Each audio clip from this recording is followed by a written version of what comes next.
remember the first time that I looked up and saw the other half. I saw Asmodee up in the sky and I was just like, wow.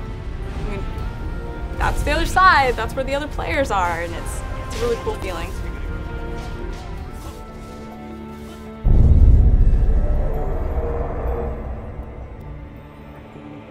I am Lanny, also known as Liv.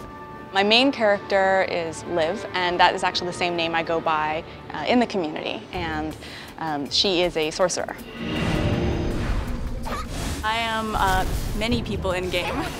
I really try to play as many characters and classes as I can, just because I get asked so many questions every day about all of them.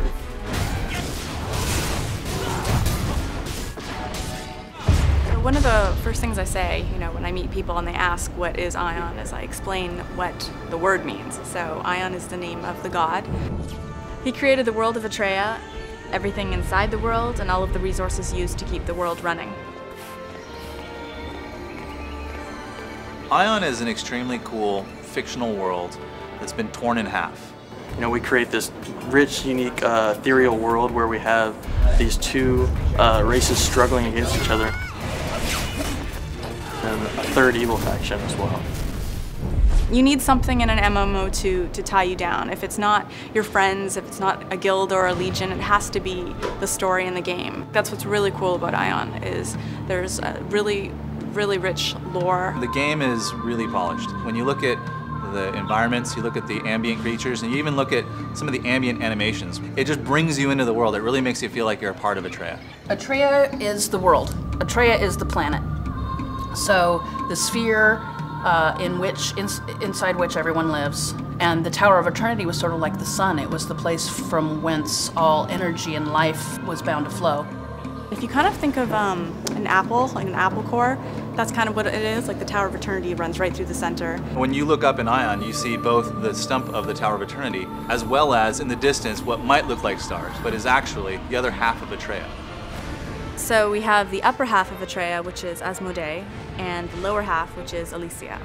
The Elios have stayed almost true to how they looked 1,000 years ago. They have rich beaches and lush green environment. The Asmodeans, they really had to struggle to survive.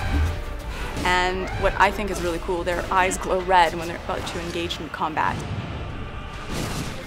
The major story point, the thing that drives the player to move forward, and kind of the overlying arc of the main story would be the destruction of the Tower of Eternity. I think that's really why we're here.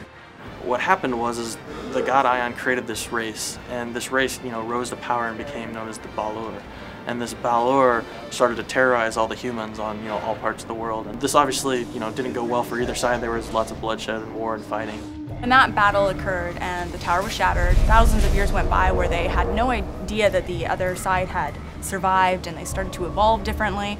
That's when they'd rediscovered each other in the abyss. That is in the center of the planet, and that is home to the Valor, and they are AI-controlled faction. We have the three factions, the Asmodeans, the Elios, and the Valor all together in the abyss, fighting for eternal power.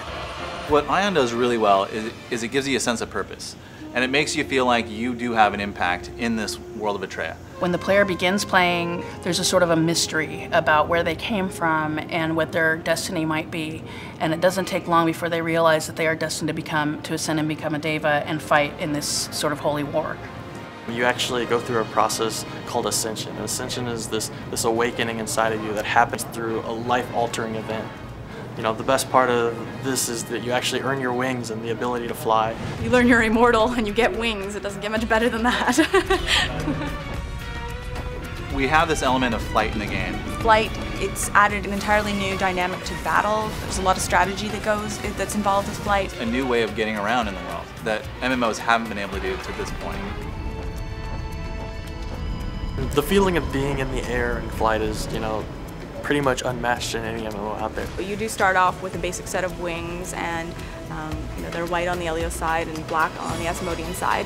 And that's something that you get to evolve and customize and build upon through the development of your character, is adding longer flight ability, adding enhancements to your wings so that you can fly longer. You'll actually see people kind of go into this, you know, do I want to be aerial heavy or do I want to be kind of a ground trooper? People are going to have to manage their stats based around that. You're not going to be able to have everything, and this will create a diversity in, you know, throughout classes, throughout stats, and just more customization in the world of Ion. It actually leaks into your real life. I went hiking this weekend and I was standing on the top of Mount Si and I was looking over the Seattle horizon and I was like, man, if I had wings, this would be so cool. I could just like fly down. And I think that you have that same feeling in game where you just, you know, jump off a cliff and hit spacebar.